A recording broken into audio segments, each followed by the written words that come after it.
my final project, I created an Instagram page on assistive technology.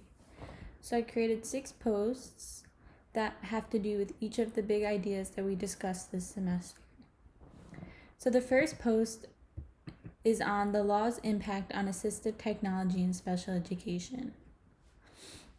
So I discussed Brown versus Board of Education, Rehabilitation Act of 1973, Tech Act, Americans with Disabilities Act, Universal Design, Individuals with Disabilities Education Act, Assistive Technology Act, National Education Technology Plan, and here are my references. So for the second post, I discussed assistive technology in reading, math, writing, and STEM. So for AT in reading, in reading, AT is often the device to support and provide access to the curriculum. So for print disabilities, some low-tech options are highlighters, sticky notes, book holders. Some mid to high-tech options are Kindle, smart tablet, audiobooks. So AT in writing, some common difficulties is forming letters, forming thoughts, writing on the paper correctly, skipping steps, trouble spelling, and don't know how to use the steps of writing and mechanics of writing. So some writing solutions. So for mechanics, there's pencil grips, lamp boards, clipboards, signature guides, stamps, fine motor games. For pre-writing, there's graphic organizers and concept maps. For drafting, there's speech to text. For keyboarding, there's learning keyboards, and they help learn where keys are. For editing, revising, and publishing, word processors, spell check, grammar check, thesaurus, blogs, class web pages, story writing apps. For AT and math, some low-tech options, addition, subtraction, multiplication, and division, facts charts, 10 frames, number lines, some mid to high-tech options, there's calculators, virtual manipulatives like ModMath, access to apps and websites like SumDog, Math Playground, and Arc Academics. For AT and STEM, the engineering design includes identify, plan, create, assess, improve, and there are many online games available to practice coding, and here's a link to some games. So the third post is on assistive technology and managing student behavior.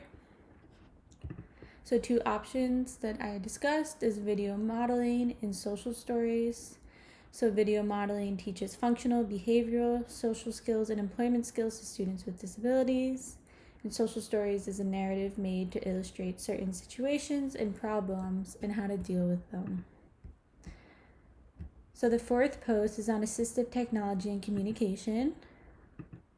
So why is communication important? So it expresses needs and wants, information transfer, social closeness and etiquette, internal dialogue. So I discussed augmentative and alternative communication. This includes devices, systems, strategies, and tools that aid communication. Some examples of devices and apps is the Big Mac iTalk 2 with levels, TalkTrack wearable communicator, Proloquo to go, Seen and Heard, Go Talk Now. AT and deaf and hard of hearing. So I discussed cochlear implants, FM systems, infrared systems, Bluetooth and speakers. So AAC in the classroom. So AAC must construct a message, deliver a message, respond and reply in a timely manner, enable the user to initiate and sustain a conversation. When choosing vocabulary on a PACS or AAC system, consider age, gender, social role, living environments, life experiences, literacy skills, receptive, expressive language skills, specific interests, needs, and long-term needs. So the last post is on AT and Universal Design for Learning, UDL. So I discussed the SET framework and how it was developed to identify struggling students' learning needs and match them with the most appropriate assistive technology option. So the SET framework, S is for student, E is for environment, T is for tasks, and T is for tools. So thank you so much for taking a look at the Instagram page I created.